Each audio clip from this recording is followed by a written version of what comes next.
Do you ever feel like your mind is just too full? It is full of lists. It is full of worries. It is full of what you need to do tomorrow. Maybe you are lying in bed at night. Your body is tired, but your mind will not stop running. You think about a bill you have to pay. You think about a difficult conversation you need to have at work. You worry about your family. This feeling is so common today. We call it anxiety. It feels like a heavy weight that we carry around with us everywhere we go. It steals our peace, but you are not alone. What if there was a simple path to a calmer mind? The very first step Paul gives us is perhaps the most surprising. He tells us to rejoice in the Lord always. He even says it again. Again I will say, rejoice. This can sound strange when we are feeling worried. How can we rejoice when things are difficult? Paul is not telling us to pretend we are happy or ignore our problems. He invites us to choose a deeper joy, based on God's goodness and love. Imagine a small boat on a choppy sea. The waves are your worries. Lift your eyes to the lighthouse. The lighthouse is steady. Choosing to rejoice is like choosing the lighthouse. It is a decision we make. We can start small. Find one small thing to be thankful for. The sun on our face, a good cup of coffee, a kind word from a friend. This small choice begins to shift our focus.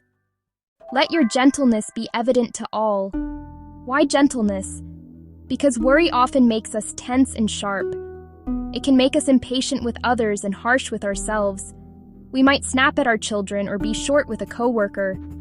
Gentleness is the opposite of that anxious energy. It is a quiet calmness in how we treat people. It means being patient, kind, understanding. Start with a single slow breath before you respond to someone. Pause instead of reacting immediately. That small space lets you choose a gentle response instead of a sharp one. When worry tightens your stomach, soften your shoulders. Unclench your jaw. Be gentle with your own body. These are the first steps toward calming the storm inside. After joy and gentleness, Paul gives a clear command about worry. He says, "Do not be anxious about anything." This might sound impossible. Bills to pay, health to manage, families to care for. Paul does not leave us stuck. He tells us where to put our anxiety. Instead of being anxious, pray about everything. But in every situation, by prayer, petition with thanksgiving, present your requests to God. Prayer is a simple, honest conversation with God. You can tell Him everything. Name the specific things making you anxious: failing a test, a sick parent, a conflict at work. Do it with thanksgiving.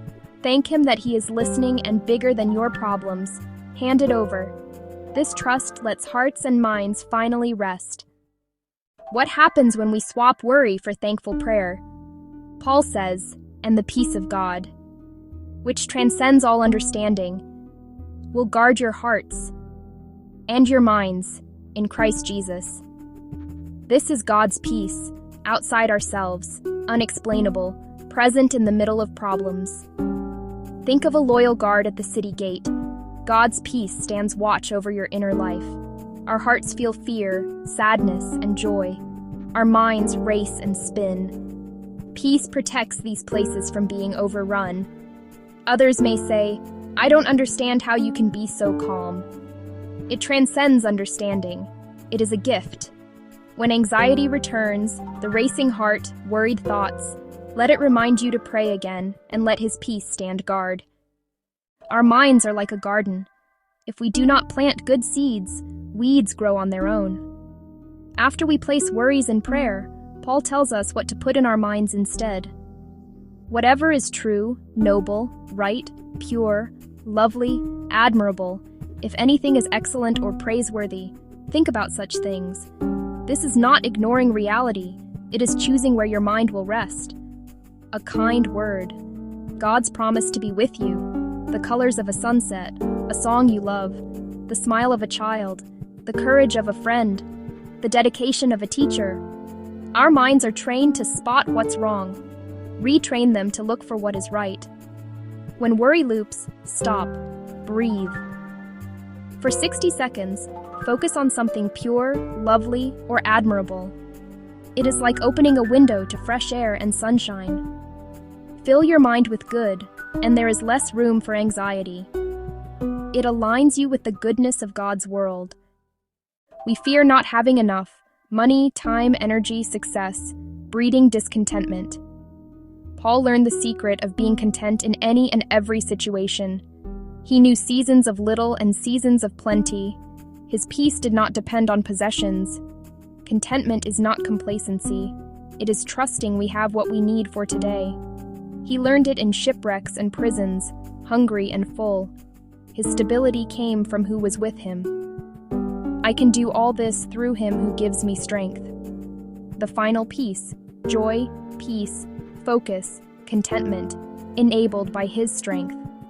You are still lifting, but not alone. You are lifted by his strength. Lord, I am so anxious right now, and I feel weak. Please give me your strength to get through this meeting. The final step: not striving in our own power, but resting in his. Here is a gentle rhythm you can practice. Think of it as a bridge from worry to peace. Recognize the worry. Name it. Choose to rejoice. Find one tiny thing to be thankful for. Soften your body. Take a slow breath. Pivot toward calm. Swap your worry for prayer. Hand it over specifically. Thank him. Then think on what is true, lovely, and good. Lean on Christ's strength, not your own. Acknowledge your weakness. Rest. His strength is enough for today. You do not have to live under the weight of worry. The way is open right now. Before you get out of bed, think of 3 things you are thankful for, then say them to God. When anxiety hits, stop and pray. Hand over that one specific worry. Take one step. Try it, and see if the God of peace does not meet you, ready to guard your heart and your mind.